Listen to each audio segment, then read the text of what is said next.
안녕하세요. 예. 또 오늘도 이렇게 바쁜 직장 생활을 뚫고 또 학교에서, 가정에서, 또 직장에서 달려온 모든 분들을 환영하고요. 오늘 또 함께 제자로서, 또 하나님의 자녀로서 우리가 어떤 확신으로 살아갈지, 또 그리스도인의 삶의 원리를 함께 공부하는 시간이 됐으면 좋겠습니다. 예, 저희 오늘 설교 제목은요. 저의 설교 제목은 내가 떠나가는 것이 너에게 유익하다라는 예수님의 말씀입니다. 요한복음에 나와 있는 말씀인데요. 설교 주제는 선택의 지혜로운 기준에 대해서 함께 말씀을 공부하고자 합니다. 내가 떠나가는 것이 너에게 유익하다. 그것이 어디서 나오냐면 요한복음 16장에 마지막으로 이제 제자들과 그리고 세상에 있는 모든 사람들을 위해 기도하시면서 잠시 뒤면 본인이 십자가에 달려 죽으신 다음에 아버지 곁으로 가실 때 그 죽음의 의미를 오히려 제자들에게 더 유익하다고. 그래서 오늘 그 본문 말씀을 시작해 보겠습니다. 요한복음 16장 5절을 볼까요? 예. 제가 요한복음 16장 5절. 예. 자, 편집을 했으니까 제가 적어 보겠습니다. 자. 그러나 나는 지금 나를 보내신 분에게로 간다. 그런데 너희 가운데서 아무도 나더러 어디로 가느냐고 묻는 사람이 없고 도리어 내가 한 말 때문에 너희 마음에는 슬픔이 가득 찼다. 그러나 내가 너희에게 진실을 말하는데 내가 떠나가는 것이 너희에게 유익하다. 내가 떠나가지 않으면 보혜사가 너희에게 오시지 않을 것이다. 그러나 내가 가면 보혜사를 성령님을 너희에게 보내주겠다. 그가 오시면 아시죠, 그렇죠? 죄에 대해서, 의에 대해서, 심판에 대해서 너에게 가르쳐 주실 것이다. 그러면서 12절 아직도 내가 너에게 할 말이 많으나 너희가 지금은 감당하지 못한다 하고 말씀하셨습니다. 여기 보면 어떤 상황 속에서 정말 이것이 우리에게 유익한 것인가? 유익하다는 말 자체가 정말 도움이 되는가? 이게 정말 이익이 되는가? 이게 이 선택이 정말 맞는 선택인가? 라는 그 갈등을 하지 않습니까? 예수님이 본인이 3년 동안 동고동락하면서 하나님의 아들로서 그들과 함께 있다가 이제 떠날 때가 되었을 때 사람들이 슬픔에 가득 차 있고 인간적으로 보면 리더를 잃는다는 것, 좀 하나님처럼 그분을 따라왔는데 갑자기 그분이 사라진다는 것은 진짜 감당하기 어려운 일 아니겠습니까? 그때 거꾸로 예수님은 뭐라고 말씀했냐면 오히려 떠나가는 것이 너에게 내가 없는 것이 더 유익하다고 했습니다. 왜냐하면 당장은 내가 보이지 않지만 내가 부활해서 아버지 곁에 가게 되면 아버지께 부탁을 해서 아버지가 성령을 너에게 보내게 되면 오히려 그 성령님이 너희 한 사람 한 사람에게 들어가서 더 놀라운 일을 할 수 있기 때문에 육신으로 있는 나 혼자보다도 당장은 슬프고 두렵고 그리고 힘들겠지만 잠시 지나면 그것이 더 너희들에게 유익한 것을 알게 될 것이라고 했습니다. 사실 제자들이 인간적으로 봤을 때는 슬픔에 압도당했고 그리고 도대체 이게 무슨 상황인지를 설명을 할 수 있는 상황이 아니었지만 하나님의 눈에는 보면 지금은 그렇다 할지라도 영적으로 좀 있으면 왜 예수님이 올라가셔야 되는지 그것이 왜 너에게 유익한지를 이제 알게 될 거라고 성경은 예수님을 이렇게 말씀하신 거죠. 자, 우리가 살면서 정말 우리에게 유익한 지혜로운 선택을 해야 되지 않습니까? 지혜로운 결정을 해야 되고, 근데 우리는 그 지혜에 대해서 우리는 확신이 있어요. 그 지혜는 오직 예수 그리스도라는 거. 아버지께로부터 와서 우리에게 지혜가 되신 분은 한 분밖에 없어요. 예수 그리스도. 그리고 성경의 진리만이 우리에게 그 지혜로운 결정을 가능하게 함을 알 수가 있습니다. 그 다음 페이지 보시게 되면 한번 넘겨보시겠습니까? 예. 또한 사람이 또 이런 11장에 보면 예수님의 죽음에 대해서 이러한 유익함을 얘기했습니다. 거기에 11장 50절에 보면 한 사람이 백성을 위하여 죽어서 민족 전체가 망하지 않는 것이 당신들에게 유익하다는 것을 생각하지 못하고 있어. 이거 누가 한 말일까요? 예, 그 해에 레위 지파 중에 제사장 대제사장이었던 가야바가 그 당시 인간의 머리로 하나님의 진리를 받아들이지 않은 한 인간의 머리로 가장 종교적으로 가장 탑에 있던 한 사람이 대제사장 가야바가 예수님의 죽음에 대해서 그가 죽는 것이 또 유익하다고 그랬습니다. 똑같은 헬라어 단어입니다. 예수님이 내가 죽는 것이 올라가는 것이 없어지는 것이 유익하다는 그 유익과 이 대제사장이 예수가 죽는 게 유익하다고. 지금 로마가 이렇게 우리를 지배하고 있는데 저 예수 때문에 사람들이 선동을 일으키고 복잡해져서 로마가 침략하면 어떻게 되겠냐고. 그럴 바에야 우리가 민족이 혼란스러울 바에야 차라리 저 예수가 죽는 것이 그 하나가 죽어서 우리가 평탄한 것이 더 유익하다고 얘기를 한 것이죠. 이 유익함은 철저하게 영적인 유익함이 아니요 정말 세상적인 유익함이요 인간적인 유익함을 알 수가 있습니다. 이 예언 그대로 예수님이 십자가에 달려 죽으신 다음에 실제로 잠시 평온해졌지만 그 평온이 오래가지 않았습니다. 예수님이 죽은 다음에 40년 뒤에 로마 장군 타이루스가 와서 예루살렘을 완전히 멸망시키지 않습니까? 40년 뒤에 그 아들을 죽인 대가로서 이 지구상에서 예루살렘이 완전히 사라지는 그러한 일이 벌어지고 합니다. 그리고 약 2000년 동안 지구상에서 그 예루살렘이라 이름도 사라졌지만 그 나라가 사라져서 1900년 뒤에나 그 이스라엘 민족이 나라를 세우지 않았습니까? 그런 세상적인 유익함의 결과가 얼마나 무서운지를 또한 볼 수가 있습니다. 그래서 우리는 다음 페이지 보시겠습니다.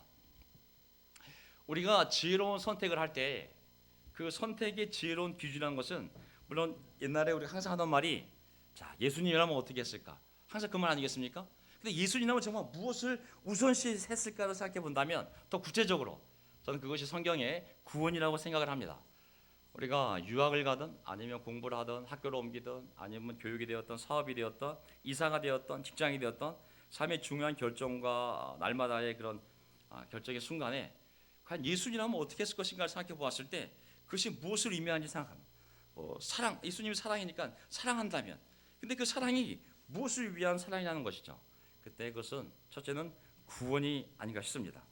바로 구원과 반대편 개념이 이 땅에서의 물질, 육체가 아마 반대적 개념이 아닌가 싶습니다. 자, 다음 넘겨보시겠습니까? 예. 자, 첫 번째 그 우리의 선택의 결정의 지혜로운 기준이 있다면 첫 번째 구원인데 우리 마태복음 5장을 한번 보게 되면 세상에 가장 귀한 것이 인간의 육신이지 않습니까? 이 세상에서 가장 천하의 가장 귀한 것이 생명이고 그 생명을 지탱하는 것이 육신인데 그 육신의 어떤 손실보다도 또 어떤 물질적인 손실보다도 그걸 치르더라도 구원을 지켜야 됨을 성경은 분명하게 얘기하고 있습니다. 마태복음 5장 29절을 보면 너의 오른눈이 너로 하여금 죄를 짓게 하거든 빼서 내버려라. 신체의 한 부분을 잃는 것이 온몸이 지옥에 던져지는 것보다 더 낫다. 또 너의 오른손이 너로 하여금 죄를 짓게 하거든 찍어서 내버려라. 신체의 한 부분을 잃는 것이 온몸이 지옥에 던져지는 것보다 더 낫다. 아멘. 사실 천하의 그 어떤 것보다 귀한 것이 사람의 이 생명이고 우리의 육신입니다. 저도 어저께 갑자기 미팅하는데 우리 진이 유치원에서 연락이 왔어요. 애가 눈이 놀다 찢어져가지고 5바늘을 꿰맸다고 미안하다고. 근데 뭐 미안한 건 당연한데 아이고 아주 마음이 아주 아렸어요. 걔가 놀랐을 거 생각해보고 또 피난 거 생각해보고 꿰맸을 때 어떻게 했을까 생각해봤더니 아주 뭐 그 5바늘 꿰맸는데도 아주 부모의 심정이 아주 설명할 수 없을 정도로 아리더라고요.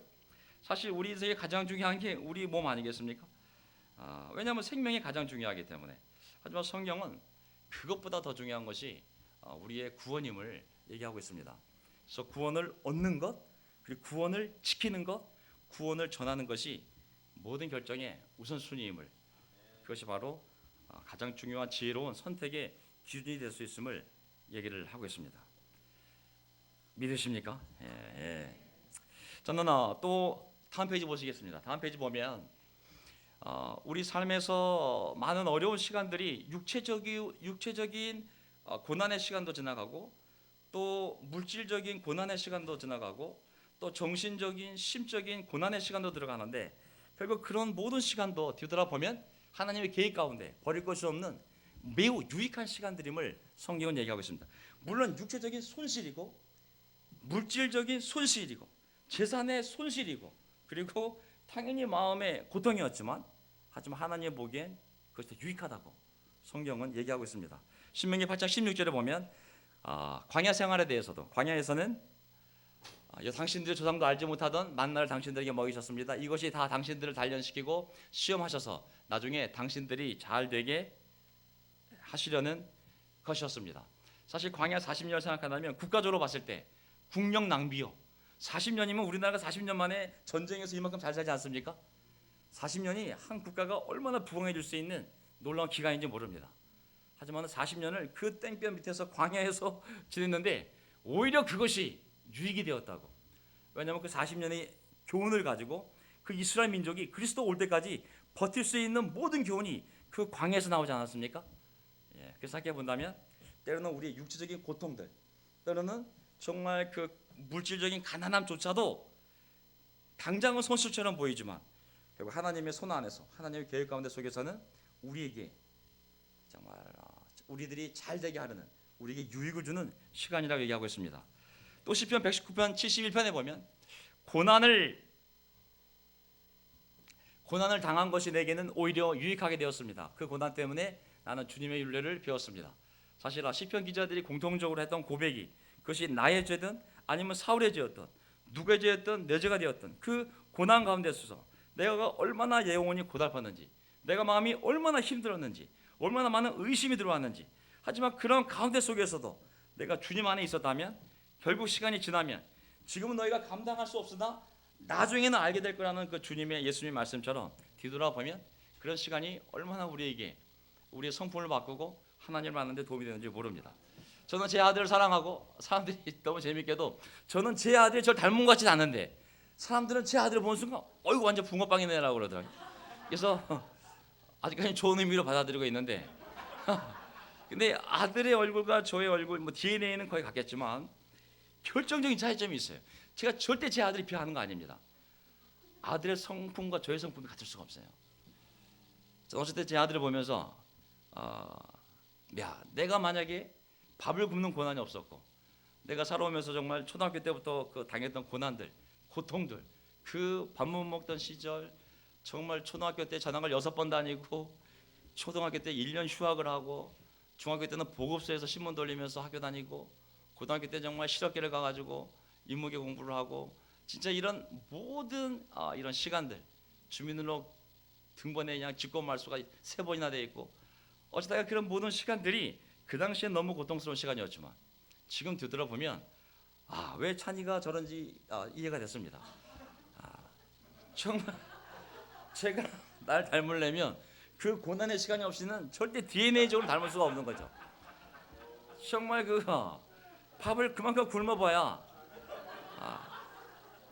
이해할 수 있는 거예요. 정말 저는 교회 인도자들에 대해서도 왜 저 양반이 저렇게 했을까 생각하지만 막상 그 자리에 서보면 저 사람도 그때 이렇게 힘들었겠구나. 그건 정말 경험을 해봐야지만 우리가 알 수 있는 거 아니겠습니까? 정말 언제 우리가 부모의 마음을 압니까? 장가를 가서 자식을 키워봐야 부모의 마음을 알듯이 때로 정말 그런 고난들이 그 당시에 절대 유익해 보지 않았지만 왜 밥 굶는 게 유익하고 왜 광야에서 땡볕 아래서 고생한 것이 뺑뺑이 돌린 것 똑같지 않습니까? 다시 돌아가라고 일주일이면 갈 수 있는 거리를 2주일이면 갈 거리를 하나님이 돌아가라고 어떤 것이 유익하게 보였겠습니까? 하지만 그 시간 동안 하나님 율법을 주었고 율법에 훈련을 시켰고 그리고 율법의 정신을 가르쳤고 그래서 그것을 통해서 구약 내내 예수님 오실 때까지 그 말씀을 반복하고 있음을 알 수가 있습니다. 그래서 저는 정말 이렇게 우리가 삶에서 앞으로도 많은 결정을 해나가고 또 선택을 해야 되지만 그 기준이 결국은 우리의 구원을 지키고 구원을 전하고 구원을 얻는 기준을 가지고 우리가 기준을 삼는다면 결코 후회하지는 않겠구나 하는 것이 제가 말씀을 통해 배운 것입니다. 아멘. 자, 두 번째 기준을 생각해 보면 정말 삶의 지혜로운 선택의 기준이 뭘까 생각해 봤을 때 전 두 번째 한번 넘겨보시겠습니까? 미래라고 생각합니다. 미래. 지금이 아니라 지금 당장의 축한 그릇이 아니라 미래를 보고 우리가 생각하는 것이 지혜로운 선택이 될 거라고 생각합니다. 자, 넘겨보시겠습니까? 제가 이 설교 보는 이 여기하고 저 파워포인트 틀리기 때문에 제가 지금 앞을 보고 하고 있는 겁니다. 자, 25절에 보면 그 싱글 자매들의 결혼에 대해서 지금 상황 아닙니다.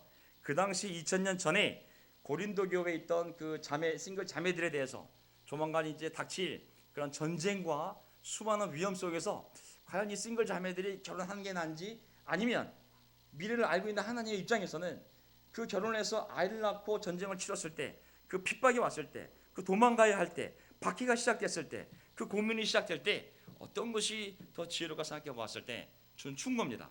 지금 상황이 아니라 그 당시 상황 속에서 미래를 바라보고 하나님이 사도 바울을 통하여 이러한 충고를 주게 됩니다. 26절. 자, 지금 닥쳐오는 재난 때문에 사람이 현재 상태대로 살아가는 것이 좋다고 나는 생각합니다. 결혼한다고 할지라도 죄를 짓는 것이 아닙니다. 그리고 처녀가 결혼을 하더라도 죄를 짓는 것이 아닙니다. 너무 당근이지 않습니까? 그러나 그들이 살림살이로 몸이 고달플 것이므로 그 당시 생각해 본다면 내가 아껴서 말해주는 것입니다. 내가 이 말을 하는 것은 여러분을 유익하게 하려고 그러는 것이지 여러분에게 올가미를 씌우려고 그러는 것이 아닙니다. 오히려 여러분이 품위 있게 살면서 마음에 헛갈림이 없이 오직 주님만을 섬기게 하려는 것입니다. 사도 바울이 자기 양심을 걸고 정말 이거는 너희들 싱글로 남게 해서 전도하게 하려고 하는 것이 아니라 정말 너희를 생각해서 주는 충고라고, 그 미래를 알기 때문에 지금은 차라리 결혼하지 말라고. 지금 제가 이 배경 설명 없이 설교하면 돌이 바로 날라옵니다. 지금 목사님 정신 나갔습니까? 지금 그 당시 상황을 제가 얘기하는 겁니다. 자, 인생의 목적이 이 하나님을 섬기는 거잖아요.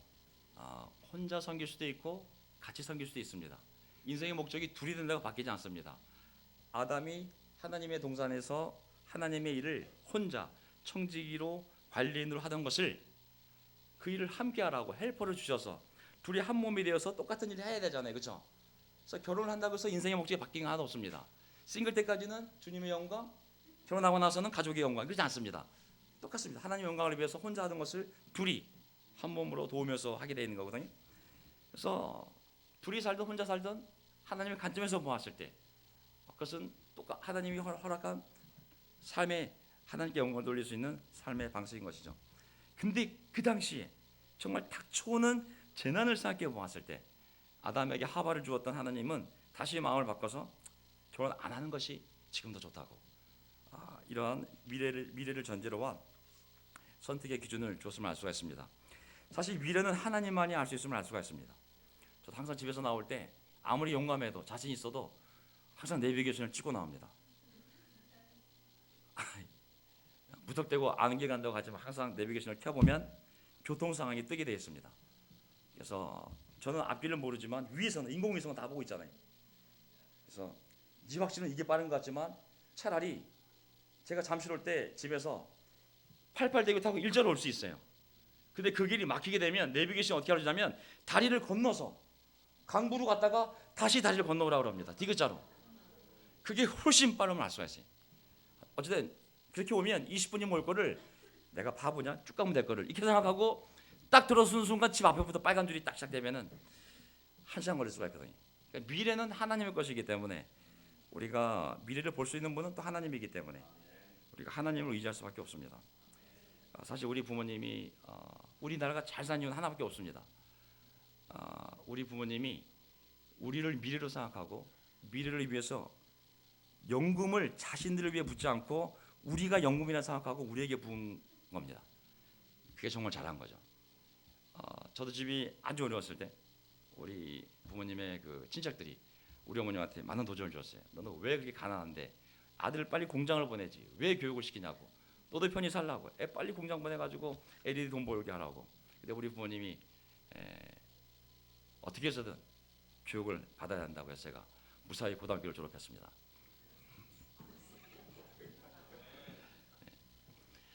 저는 생각해 보면요, 정말 어려울 때일수록 미래를 보고 투자한 부모님의 판단이 맞다고 생각합니다. 한국이 이렇게 잘 사는 이유도 필리핀보다 어떤 동남아시아 국가들보다도 뭐 그들도 최선을 다했지만 한국은 어쨌든 교육열 때문에 미래를 보고 자녀들을 처음 유학을 보내고 지들이 본인은 굶더라도 자식들에게 계속 투자했기 때문에 오늘 한국이 있지 않나 싶습니다. 좀 우리의 인생도 결국 계속 하나님의 약속은 미래와 관련돼 있잖아요. 잘 보세요. 우리의 미래는 하나님의 약속에 근거하는 거잖아요, 그렇죠? 그러니까 하나님의 약속을 믿고 말씀을 믿고 미래를 위해서 지금 희생을 하면, 지금 믿음의 씨를 뿌리고 눈물의 씨를 뿌리고 희생의 삶을 살게 되면 반드시 기쁨의 단을 미래에 거둔다는 것이 바로 하나님의 가르침임을 알 수가 있습니다. 그걸 믿어야만, 그 미래를, 하나님의 약속에 근거한 미래를 믿어야만 오늘 내가 예배 올 수 있고 오늘 내가 희생할 수 있고 오늘 내가 헌신할 수 있음을 알 수가 있습니다. 저는 우리 찬이 생각하면 많은 염려가 되죠, 사실. 우리 아이들은 항상 염려가 되죠. 애한테 해줄 수 있는 게 많지 않습니다. 성격도 제 마음대로 바꿀 수 있는 것이 아닙니다. 제가 할 수 있는 게 뭐냐면 신앙, 하나님에 대한 두려움을 가르치는 거. 방법은 다른 게 없습니다. 날마다 말씀을 함께 가르치던 배우던 외우던, 물리력은 행사할 수 없지만 아빠에게 주어진 권위를 통해, 하나님이 준 권위를 통해서 가르칠 수밖에 없습니다. 그렇다면 하나님에 대한 경외심만 있다면 그가 중졸이 되었던 고졸이 되었던 어떤 직업을 갖든지 간에 그 미래를 하나님이 인도해 줄 수만 있다면, 그 미래를 인도하실 하나님을 믿을 수만 있다면 그 아이가 행복하지 않겠습니까? 그래서 제가 학교 성적이 떨어질 때도 제 기준은 그거였습니다. 매일 밤 우리 집은 예배를 드린다. 10시, 11시에도 예배를 드린다. 그래가지고 우리 찬이가 한때는 밤 10시만 되면 아빠 공부할 게 남아있어요. 11시쯤 끝날 것 같아. 그러면은 괜찮다. 11시 반에 예배 드린다. 그래가지고 올해 내내 아들하고 함께 정말 주구장창 창세기 1장부터 시작해가지고 지금 지금까지 해왔습니다. 결국은 지금은 지겨워도 걔 머릿속에 남는 게 결국은 말씀이 아니면 또 뭐가 남겠습니까, 그렇죠?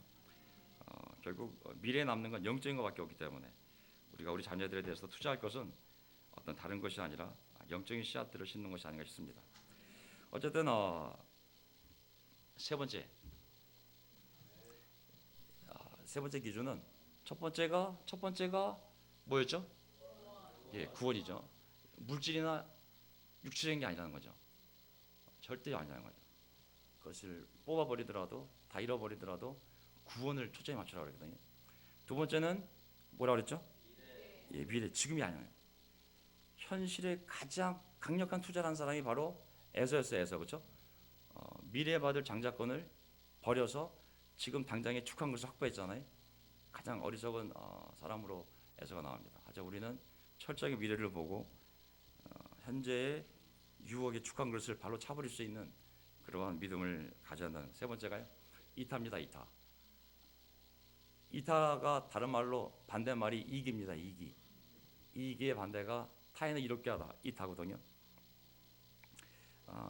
이 기준은 우리 모두에게 어려운 기준이지만 그래도 이 방향으로 삶을 살 때 결코 후회하지 않을 정말 복받는 인생이 됨을 많은 사람들의 삶을 통해서 저는 보았습니다.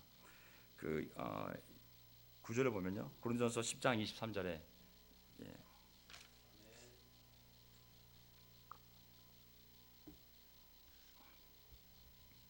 자, 모든 것이 다 허용된다고 사람들은 말하지만 모든 것이 다 유익한 것은 아닙니다. 모든 것이 다 허용된다고 사람들은 말하지만 모든 것이 다 덕을 세우는 것은 아닙니다. 아무도 자기의 유익을 추구하지 말고 남의 유익을 추구하십시오. 시장에서 파는 것은 양심을 위한다고 하여 그 출처를 묻지 말고 무엇이든지 다 먹으십시오. 나도 모든 사람의 마음에 들게 하려고 애씁니다. 그것은 내가 내 이름을 구하지 않고 많은 사람의 이름을 추구하여 그들이 구원을 받게 하려는 것입니다. 아멘. 고린도서 10장에 나와 있는 이 유익은 그 당시에 이제 문화 속에서 나온 도전입니다.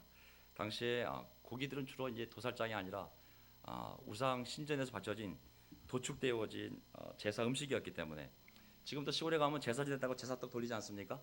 그 당시에 고기들은 주로 이제 신전에서 이제 신에게 바친 다음에 나온 우상에게 바쳤던 우상 신전에서 우상 섬기는 사제가 어떤 것을 이제 나오면 그것을 도축업자가 그래서 사람들에게, 자, 방금 바카스 신에게 바쳤던 피가 뚝뚝 떨어지는 축복받은 고기입니다 하고 팔지 않겠습니까?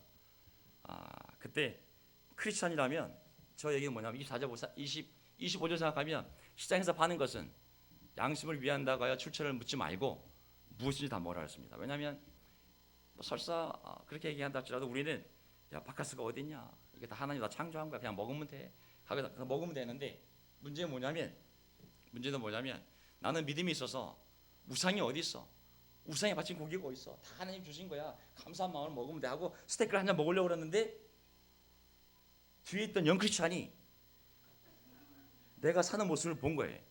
그 시장 상인이 자 아침에 바카스 시대에 바쳤던 피가 뚝뚝 떨어지는 1등급 소고기입니다. 자 바카스 시대에 바쳤던 고기입니다. 저는 올드 크리스찬이에요. 확신이 있어요. 왜 바카스가 있어? 자 한 건 주시죠. 바꿔가지고 오는데 뒤에 있던 영크리스찬이 야 우상에 바쳤던 고기를 영크리스찬 집사님이 사드셔. 올드 크리스찬 딱 시장에 걸리는 거죠. 그럼 나도 이제 먹어도 되겠네. 그럼 나도 신전에 가도 되겠네. 그 신전 제사 드려도 되겠네. 이렇게 걸려 넘어질까봐 우리의 뭐든지 할 수 있는 그런 권한에 대해서 그 울타리를 쳐준 거죠. 다 할 수 있다고. 너 믿음이 있으니까 우상 아무것도 아니야. 먹어도 된다고. 하지만 혹시 다른 사람이 걸려 넘어지게 되면 너의 그 자유로움의 울타리를 쳐서 다른 사람의 신앙을 지켜주라고. 그 다른 사람에 대한 이렇게 하는 행위라고 나와 있습니다. 사실 우리 삶에서도 사실은 뭐 많은 유혹들이 있지 않습니까? 신전에 나온 고기를 먹는 것처럼 많은 유혹들이 있습니다. 우리 삶에 남을 이롭게 했던 그 삶의 방향이 저는 맞다고 생각합니다. 한때는 그것이 뭐 수동적으로 이루어진 부분도 있고 고통 가운데 이루어진 적도 있지만 그 삶의 방향이 맞았기 때문에 우리가 했던 일에 대해서는 또 하나님이 축복을 해주셨습니다. 아멘. 더 좋았더라면 우리가 더 성숙하게 우리 스스로 자발적으로 우리 확신으로 아무도 강요하지 않은 상태에서 정말 우리가 동기부여에 됐었다면 더 좋았겠지만 어쨌든 그런 상황 속에서 어떤 건 그렇게 했고 어떤 거는 또 압박감을 느끼며 수동적으로 했던 일도 있습니다. 물론 상처도 있죠. 하지만 우리가 했던 전도와 우리가 했던 성경 공부와 우리가 주었던 세례가 잘못된 것은 아닙니다. 아멘.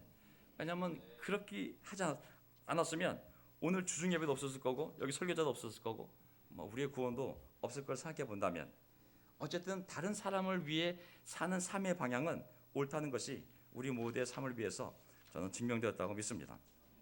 그래서 앞으로도 계속 그러한 이타적인 삶을 우리가 사는 것만이 우리 자신과 우리 후손과 우리의 미래를 위해서 가장 유익한 도움이 되는 삶의 형태라고 생각합니다.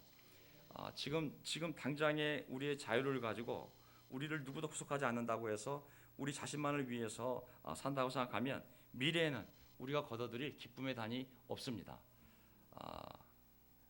지금부터라도 우리가 다시 우리 육신을 쳐서 우리 스스로 우리 자신을 부인해서 우리가 함께 믿음의 씨앗을 뿌리고 다시 지친 결혼부들이 몸을 추스리고 다시 성경 공부를 시작하고 다시 우리가 모이게 힘쓰고 물론 힘들죠.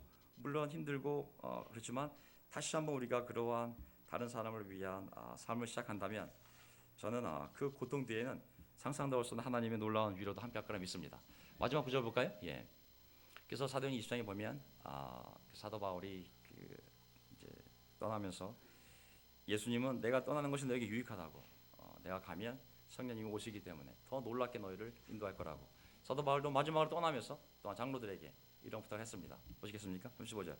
자, 나는 모든 일에서 여러분에게 본을 보였습니다. 이렇게 힘써 일해서 약한 사람을 도와주는 것이 마땅합니다. 그리고 주 예수께서 친히 주는 것이 받는 것보다 더 복이 있다 하신 말씀을 반드시 명심해야 합니다. 아멘. 사실 어려운 도전이지만 그 본문을 보면 성경에 반드시 must라고 했습니다. 약한 사람을 도와줘야 한다 했습니다. 도울 때 또한 동시에 반드시 기억해야 됩니다. 기억을 해야지만 이 일을 할 수가 있습니다. 반드시 이것을 기억해야지만 이 약한 사람들을 이 남을 이롭게 하는 일을 할 수 있는 힘을 얻을 수 있다는 것이죠. 그건 뭐냐면 주님이 친히 하신 말씀을 반드시 기억하면서 이런 이타적인 삶을 살려고 했습니다. 그건 뭐냐면 받는 것도 놀라운 하나님의 축복이지만 하나님이 거저주는 것도 놀라운 축복이지만 남에게 주는 것은 그 복보다 더 복받는 일임을 반드시 명심해야 한다는 것이었습니다. 저는 우리가 다들 어려운 가운데 속에서 우리 제자들의 나이도 지금 제가 이제 50 초반을 넘어갔습니다. 아직도 얼굴은 40대 초반으로 보이지만 이 세월의 흔적 어쩔 수가 없습니다. 지금 우리 모두 삶도 무거워지고 많은 필요, 점점 나이가 들수록 많은 필요가 생기고 있습니다. 위로도 보이고 아래로도 보이고, 하여간 형제들 만나면 제 마음이 굉장히 무거워져요. 저 형제가 뭘 어떻게 먹고 살려고 할까? 야, 아이가 이제 막 우리가 늦게 결혼해서 아이가 늦게 자라는데 과연 우리 나이에 과연 아이가 가장 피크의 교육 비료가 필요할 때 과연 저 형제들이 그걸 버텨낼 수 있을까? 집은 전세값이 이렇게 무섭게 뛰는데 1억씩 뜁니다. 그러면 1억씩 뛰는 순간 집이 중심에서 변두리로, 서울 변두리에서 경기 초입으로, 또 경기 초입에서 경기 언저리로 자꾸 내려가야 우리가 전세를 유지할 수가 있습니다. 그렇게 해서 지금 사람들이 점점 내려가고 있어요. 그래서 처음에 서울 변두리 살던 사람이 저 경기도 광주로 이사 갔어요. 그러니 경기 광주로 이사 갔냐? 또 2년 뒤에 저 용인으로 이사 갔어요. 그러니 또 용인 이사 갔냐? 그러면 저 오산으로 내려갔어요. 저 지금 원래 살 때마다 자꾸 밑으로 내려갈 수밖에 없거든요. 교회는 지금 100층 빌딩이 세워진 이 센터에 있습니다. 근데 우리의 삶은 자꾸 밀어날 수밖에 없는 삶을 생각해 봤을 때 정말 우리가 지혜로운 선택을 하지 않는다면, 우리의 육체적인 물질적인 선택을 한다면, 우리가 인간적인 또 감정적인 그냥 세상적인 선택을 한다면 우리의 존재 자체도 큰 도전이 될 거라는 생각을 했습니다. 정말 중요한 결정, 믿음을 갖고 결정하고 치고 나갈 것인지, 세상에 압도당할 것인지 우리가 정신을 바짝 차리고 정말 구원에 대하여, 그리고 뭐죠? 저는 이제 한계가 온 거예요. 이제 두 번째가 기억이 안 나니, 지금이 아니라 미래에 대하여, 세 번째 이타에 대해서 우리가 한번 기준을 갖고 함께 지혜로운 선택을 해나가는 우리 모두 됐으면 좋겠습니다. 설교를 마치겠습니다. 아멘. 예.